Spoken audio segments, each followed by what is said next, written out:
What's going on? Us About Everything podcast, round 2. I can't believe. What is that? Oh, About Everything. What did we call No, it? Dom, you're wrong again there, Us friend. After Everything? After everything. Because basically we named it that because we're still us 20 years later after everything that's happened. And you guys. And eventually you'll hear that. You guys, this is like keeping us so sane because we need this so bad you don't even know, to talk and get away. I never thought we'd be doing a podcast where we are now, but nonetheless, it's keeping us sane, and here we are, Pam. Are you good with this? I'm good with this. Is helping you be sane? No, I think that doing podcasts is been so helpful for not only our relationship, but it's been healthy for us in general, just our and literally we need happiness. This. So thank you for listening, and even if you don't like us or if you do like us, or thank you audience of 2 for listening to us in this odd place that we're doing this. You'll never know, but it's an odd place. We'll just leave it at that. All right, listen, here we go. This topic of the day, we are in deliberations right now for the Karen Read trial, which has been the topic of each of our podcasts so far. So here we are. Yeah, and that's not going to be the reg. This is a great opportunity to throw this out there and maybe, get talking about it so we can get our mind off of it. Should be the reg. This has a lot of legs. Listen, we are in day 3 of deliberations. If it doesn't get to a verdict today, that'll be approximately 18 hours. And that doesn't seem that like a long time, but it is if you look at some famous verdict durations. Let's break into a few. You ready? Are you ready? Okay. Maybe the most famous trial of all time. O.J. Simpson. Karen Read trial is way beyond that already. O.J., 4 hours. You remember that one? Well, you know what? That was a little bit different too. I mean, but the same. That was just way back in the day too. And 4 hours, I was so hoping that we would have I was hoping that the very first day, well, everybody was hoping, but the very first day that jury would just say, "This is dumb. Yeah. Holy shit." And then they'd have a free weekend, and they at that hour that they got to just deliberate before going home for the weekend. But no, here we are, so many hours later. Dear God, I think that my stomach's going to explode from nerves. Tam, it's stunning to look at the fact that Karen Read trial right now is already beyond some famous trials. I mean, Casey Anthony. Because this trial is, like I said many, many, many, many times, this trial is going to be in law books. This is going to be talked about in other trials. I've never seen it, and I took some law courses. Yeah, that's right. And from my Russell Sage College days, I'm not telling you what year that was. And I just feel it's different. Juries, like Casey Anthony, 11 hours. Derek Chauvin, who was accused of murdering George Floyd in Minneapolis, right? 10 hours.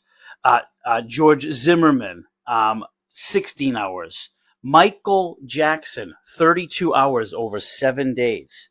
Okay, that's the one that Karen Read hasn't caught up to yet. And like, oh God, I don't think that I was about to say I don't think I can handle 32 hours. But you do have to consider that poor Karen, like she is literally like, "Hi, am I going to go to jail or am I going to go home?" Most likely they're going to let her go home, no matter what, and get herself settled or whatever she needs to do. Yeah. I mean, I don't know. I just no. Pam, this jury. If this verdict comes back and it's not good, I don't know what's going to happen, but I never was that person that went down and did the picket signs and stood outside the courthouse because I thought I was one of the attorneys. Yeah. But I don't know, with David Giannetti and stuff, it's weird to go down there, This is crazy. This is crazy. We're at 11 hours right now, and it's like it's in line. There's a lot of these.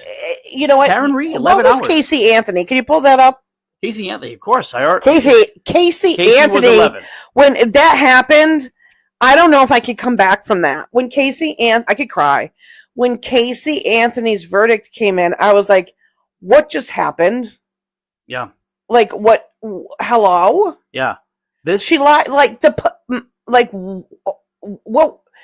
I would like to speak to the jury. It was always important to me. I love to be in a courtroom and to just stare at the jury, because that's all that matters. That's all that matters in the courtroom. Does not matter who is in that courtroom. Yeah, you want to break down this jury. But that jury is the most, and you need to know, I would just stalk them. Yeah. And because I can feel I really can. I just feel their vibes or what they're almost what they're thinking. It's always been something I did. It's intuitive, right, Tom?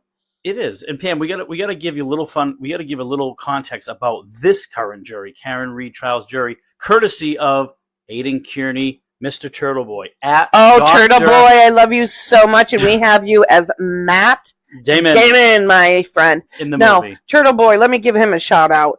Turtle Boy went in and he said, excuse my language to all my relatives. No, we're not going to swear in this podcast. F you to anything. He goes down and he finds the truth. And he has written a lot of stories you should look into. He retweeted one of my tweets once when I wrote a story about a coach who got fired for not giving the kids water. He's just out there and he sees bullshit. He sees grossness and grossness. That's a word. He flipped again another grossness he or just he flipped the script of journalism. Right. Good comments, Pam. I got to give you some context from Turtle Boy's breakdown of the Karen Reed current jury. Ready? Turtle. All right. 5 of the 12 are women who appears to be 30 or younger. Okay? That's got to factor in. Human beings, age matters, this matters, gender matters, race, it all matters. Whoa. We got really good statistic, Turtle Boy says. Under 30? Yeah, who appears to. This is Turtle Boy's judgment. And Turtle Boy, they can't be under 30. Okay. I'd like David Yannetti and Alan Jackson would not just pick. I want to know why. Important ad. Only one juror. Don't worry, we're going to get some interviews going. Only one juror fit this demographic in the last jury, so they were probably older jury in Karen Reed Part 1. So she was reportedly the staunchest not guilty voter that won back in the last trial, Turtle Boy says. Now, a little more context, and then let's digest. 2 of the 12 are men who look 25 or younger. This is... What was... Why? You, why did... They are in a different generation. Pam, why did the defense and the prosecution... And my little nephew, little Johnny... Oh, my... This is what he said. He said, I saw her, she was guilty. He's he's that 25-year-old kid. No one in the last jury fit this demographic. Let's see, the foreman. What are they in there discussing? How come I can't get in there? That's why I would like my superpower to be a fly, so I could be on the wall. Here's some context. I need to know what they're saying. I need to be. Could you imagine me as a jury member, Dom? Courtesy of Dr. Turtleboy. Are legal consultants allowed to be jury members? Legal consultants. What is it? Nicastro LLC, Cogswell Inc. No, I just consult with people, with attorneys about how the jury is acting. The foreman is a middle-aged black man.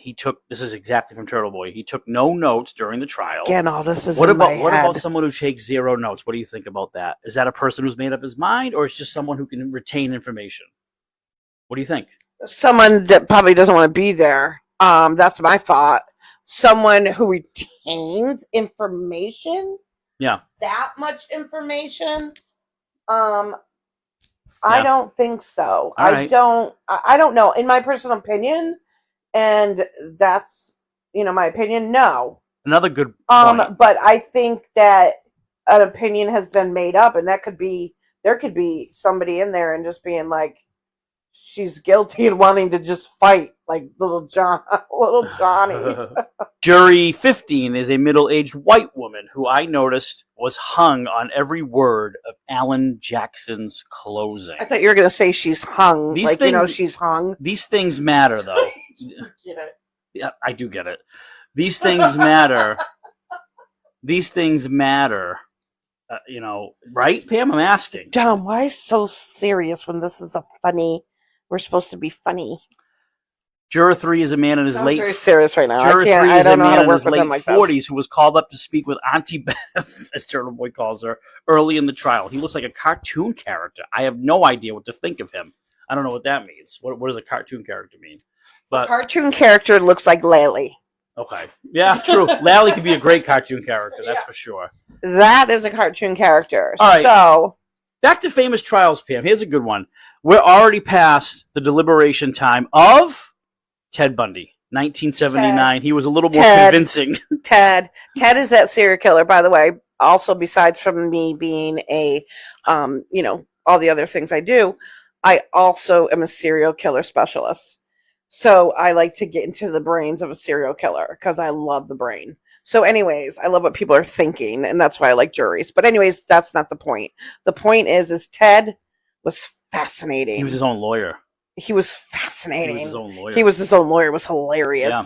Take time, watch it. Especially, it's just some of the movies on Netflix about him are funny. Funny. I'm like, funny. When I'm telling people to watch a serial killer movie right now. Yeah. Speaking of serial killers, Timothy McVeigh. Was he serial killer or just a one bombing killer? Timothy McVeigh. Was he serial or bomb? He killed more than 3 people, right? Does that count? If you kill more than 3 people, it's called a series of kills, which makes you a serial killer. So if you kill 2 people, you are not a serial killer. You're a killer. What if you kill... When you kill 3... Many in one instance, like a bombing. I don't think that is serial You're a killer. terrorist. Yeah. Well, what was McVeigh? Was he technically a serial killer terrorist? Or not? Okay. They're all terrorists. They're terrorizing people. 23 hours over 3 days in that 1997 trial, Timothy McVeigh. So we're not there yet. We're rated about 11 or 12 at the moment. So this is what my ideal situation is that I need a verdict today. And again, Karen, because you're listening to this, God bless you, honey. Oh my God. And from someone who has been a convenient outsider. They took you and they just completely took advantage of such a good person that was just out there being herself and being honest and even being herself on, what was it, Dateline, Dom? Was she on Dateline? Yeah, that people were getting upset about her swearing. What I saw in that was someone who was just being herself, and it was real. Yeah, and I think she wasn't gonna lie. She didn't say she wasn't drinking. She wasn't like, yeah, no, I didn't mind. I think one of the real moments too was like, yeah, then I'm just gonna go have a drink, something like that. Like, she drinks. Who cares? Doesn't mean she's a murderer. All right, I just want to say one time, Karen Reed is not. Well, she is on trial for drinking, but not the. She's in trial for murder. You know what I mean? This isn't a trial of perfect people. We know that. Yes. All right. Because let's arrest some of the other people that were drinking that night and driving. Let's go with one more. And I guess we're tied with them at the moment because this is day 3. But the whole Stephen Avery Making a Murderer on Netflix. Oh, you and your mom love that so much. That was 3 days. I'm so behind on that, you guys. In that trial, several jurors said they initially voted not guilty, but changed their votes under group pressure. Group pressure. What's that dynamic like? That would be like when I get so like it's like basically it's like how John and my brother and I get when we're really, really, really know we're right. Yeah. It's called a stubbornness that won't end. I think eventually people. I don't know. I think eventually people are just done. This is a big deal, man. These juries, this changes their lives. I mean, one juror in the Casey Anthony... I'm just so upset that I was invited during jury pick. I would have picked the best jury. All right. Well, Well, that wouldn't have been it. I gotta talk, and we need to find. I gotta put a list of questions for when this is all over with, so that I can find out the answers of why you did this, why you did that. all right. Amazing. Good analysis, Pam. Final thoughts. All the trials. Let me break down. Here we are. Let everybody know the time. 12 hours right now. 12 hours, Karen Reed trial, deliberating jury. Let's just go real rapid fire. OJ was less, 4 hours. Casey Anthony, same, 11 hours. Derek 4 hours is crazy. Derek Chauvin, the George Floyd murder, 10 hours. George Zimmerman, 16 hours. Amber Geyer, 5 hours. So that's less. They were more convinced, that jury, than they were in the Karen Reed. Why don't you look up what was the fastest verdict? Michael Jackson, 32 hours over 7 days. Kyle Rittenhouse, 26 hours. So lots of back and I mean, it's crazy. What Karen Reed right now is kind of in the average-ish at the moment. I know this is kind of way out there. Look up Amanda Knox, Knox. She was on trial in a different country. Really? But I'd like to hear. Other countries have juries? No, we only have the judicial system. Well, everybody's alleged different. Crime: murder of a British student, Meredith Kircher, in Perugia, Italy. Key timeline. Jury details. Italian jury system uses a hybrid jury system. 6 lay jurors, 2 professional judges. All vote equally in the verdict. So a judge comes in, like an Aunt Bev would be voting in Italy's system. That's nuts. Isn't that nuts? That's different. Well, we certainly know where she'd be voting here. Okay, 12 hours. It was 12 hours, Pam. So we're tied right now with that one. Oh, I was, because I don't know. I kept thinking, I was like, what was Amanda? Because I remember. Yep. Acquittal on appeal, 11 hours. Yep. So that's a good one to bring up, Pamela. Okay. All right. I know. Yeah. I right. love. Final thoughts on the verdicts. On the dynamic nature of jurors, Pam, and how you just never know what is going on. I have no idea what's going on in that jury box, but all I do know is that I know that the defense is badass, and I know that they had their hand in picking that jury, and I know that they know what they're saying and they're doing, and I know they're fighting the best fight possible. So, all right, I'm going to go with trust, and I think we're just going to pray and know that they did the best job that any defense team did. Okay, how do we end this with your signature laugh? Like you have to I know. And I also think they did the best job ever. Completely. Mainly David Niganeni. I think they did better. I think the defense team did better this time around. Well, no, you know what? Reasonable doubt is reasonable doubt. You always do better the second time around when it comes to what you learn. They learned from an actual man from the jury, from the last one. Plus, we have Alisi. Don't make fun of the way I say his name. And he's a badass. And he brought everything. There's no other way we should end a podcast than Alessi is badass. Alessi is a badass.